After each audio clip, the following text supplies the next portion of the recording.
அவர் மலையிலிருந்து இறங்கினபோது திரளான ஜனங்கள் அவருக்கு பின் சென்றார்கள். அப்பொழுது குஷ்டரோகி ஒருவன் வந்து அவரை பணிந்து, ஆண்டவரே, உமக்கு சித்தமானால் என்னை சுத்தமாக்க உம்மால் ஆகும் என்றான். இயேசு தமது கையை நீட்டி அவனைத் தொட்டு, எனக்கு சித்தம் உண்டு, சுத்தமாகு என்றார். உடனே குஷ்டரோகம் நீங்கி அவன் சுத்தமானான். இயேசு அவனை நோக்கி, இதை நீ ஒருவருக்கும் சொல்லாதபடி எச்சரிக்கையாயிரு. ஆயினும் அவர்களுக்குச் சாட்சியாக நீ போய் ஆசாரியனுக்கு உன்னை காண்பித்து மோசே கட்டளையிட்ட காணிக்கையை செலுத்து என்றார். இயேசு கப்பர்நகூமில் பிரவேசித்தபோது 100க்கு அதிபதி ஒருவன் அவரிடத்தில் வந்து, ஆண்டவரே, என் வேலைக்காரன் வீட்டிலே திமிர்வாதமாய் கிடந்து கொடிய வேதனைப்படுகிறான் என்று அவரை வேண்டிக் கொண்டான். அதற்கு இயேசு, நான் வந்து அவனைச் சொஸ்தமாக்குவேன் என்றார். 100க்கு அதிபதி பிரதியுத்தரமாக, ஆண்டவரே, நீர் என் வீட்டுக்குள் பிரவேசிக்க நான் பாத்திரன் அல்ல, ஒரு வார்த்தை மாத்திரம் சொல்லும், அப்பொழுது என் வேலைக்காரன் சொஸ்தமாவான். நான் அதிகாரத்துக்கு கீழ்ப்பட்டவனாயிருந்தும் எனக்கு கீழ்ப்பட்டிருக்கிற சேவகருமுண்டு. நான் ஒருவனை போவென்றால் போகிறான், மற்றொருவனை வாவென்றால் வருகிறான். என் வேலைக்காரனை இதைச் செய்யென்றால் செய்கிறான் என்றான். இயேசு இதைக் கேட்டு ஆச்சரியப்பட்டு தமக்கு பின் செல்லுகிறவர்களை நோக்கி, இஸ்ரவேலருக்குள்ளும் நான் இப்படிப்பட்ட விசுவாசத்தை காணவில்லை என்று மெய்யாகவே உங்களுக்குச் சொல்லுகிறேன்.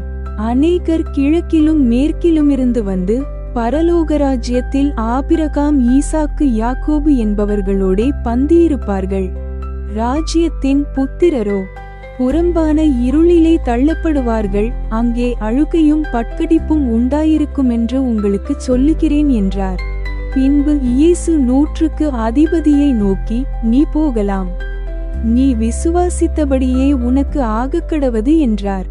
அந்த நாழிகையிலே அவன் வேலைக்காரன் சொஸ்தமானான். இயேசு பேதுருவின் வீட்டிலே வந்து அவன் மாமி ஜூரமாய் கிடக்கிறதைக் கண்டார். அவர் அவள் கையை தொட்டவுடனே ஜூரம் அவளை விட்டு நீங்கிற்று. அவள் எழுந்திருந்து அவர்களுக்கு பணிவிடை செய்தாள். அஸ்தமனமான போது பிசாசு பிடித்திருந்த அநேகரை அவரிடத்தில் கொண்டு வந்தார்கள். அவர் அந்த ஆவிகளை தமது வார்த்தையினாலே துரத்தி பிணியாளிகள் எல்லாரையும் சொஸ்தமாக்கினார். அவர் தாமே நம்முடைய பலவீனங்களை ஏற்றுக்கொண்டு நம்முடைய நோய்களை சுமந்தார் என்று ஏசாயா தீர்க்கதரிசியினால் உரைக்கப்பட்டது நிறைவேறும்படி இப்படி நடந்தது. பின்பு திரளான ஜனங்கள் தம்மை சூழ்ந்திருக்கிறதை இயேசு கண்டு அக்கரைக்கு போக கட்டளையிட்டார். அப்பொழுது வேதபாரகன் ஒருவன் வந்து, போதகரே, நீர் எங்கே போனாலும் உம்மை பின்பற்றி வருவேன் என்றான். அதற்கு இயேசு, நரிகளுக்கு குழிகளும் ஆகாயத்து பறவைகளுக்கு கூடுகளும் உண்டு, மனுஷகுமாரனுக்கோ தலை சாய்க்க இடமில்லை என்றார். அவருடைய சீஷர்களில் வேறொருவன் அவரை நோக்கி, ஆண்டவரே, முன்பு நான் போய் என் தகப்பனை அடக்கம் பண்ண எனக்கு உத்தரவு கொடுக்க வேண்டும் என்றான். அதற்கு இயேசு, மரித்தோர் தங்கள் மரித்தோரை அடக்கம் பண்ணட்டும், நீ என்னை பின்பற்றி வா என்றார். அவர் படவில் ஏறினபோது அவருடைய சீஷர்கள் அவருக்கு பின் சென்று ஏறினார்கள். அப்பொழுது படவு அலைகளினால் மூடப்படத்தக்கதாய் கடலில் பெருங்காற்று உண்டாயிற்று. அவரோ நித்திரையாயிருந்தார். அப்பொழுது அவருடைய சீஷர்கள் வந்து அவரை எழுப்பி, ஆண்டவரே, எங்களை இரட்சியும், மடிந்து போகிறோம் என்றார்கள். அதற்கு அவர், அற்பவிசுவாசிகளே, ஏன் பயப்படுகிறீர்கள் என்று சொல்லி எழுந்து காற்றையும் கடலையும் அதட்டினார். உடனே மிகுந்த அமைதல் உண்டாயிற்று. அந்த மனுஷர்கள் ஆச்சரியப்பட்டு, இவர் எப்படிப்பட்டவரோ, காற்றும் கடலும் இவருக்கு கீழ்ப்படுகிறதே என்றார்கள்.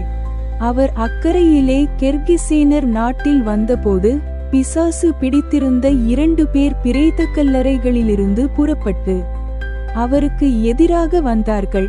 அவர்கள் மிகவும் கொடியராயிருந்தபடியால் அந்த வழியாக ஒருவனும் நடக்கக்கூடாதிருந்தது. அவர்கள் அவரை நோக்கி, இயேசுவே, தேவனுடைய குமாரனே, எங்களுக்கும் உமக்கும் என்ன? காலம் வருமுன்னே எங்களை வேதனைப்படுத்த இங்கே வந்தீரு என்று கூப்பிட்டார்கள். அவர்களுக்கு கொஞ்ச தூரத்தில் அநேகம் பன்றிகள் கூட்டமாக மேய்ந்து கொண்டிருந்தன.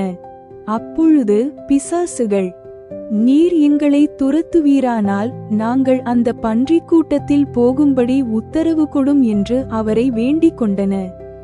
அதற்கு அவர், போங்கள் என்றார். அவைகள் புறப்பட்டு பன்றி கூட்டத்தில் போயின. அப்பொழுது பன்றிக் கூட்டமெல்லாம் உயர்ந்த மேட்டிலிருந்து கடலிலே பாய்ந்து ஜலத்தில் மாண்டு போயின. அவைகளை மேய்த்தவர்கள் ஓடி பட்டணத்தில் சென்று இந்தச் சங்கதிகள் எல்லாவற்றையும் பிசாசு பிடித்திருந்தவர்களுக்கு சம்பவித்தவைகளையும் அறிவித்தார்கள்.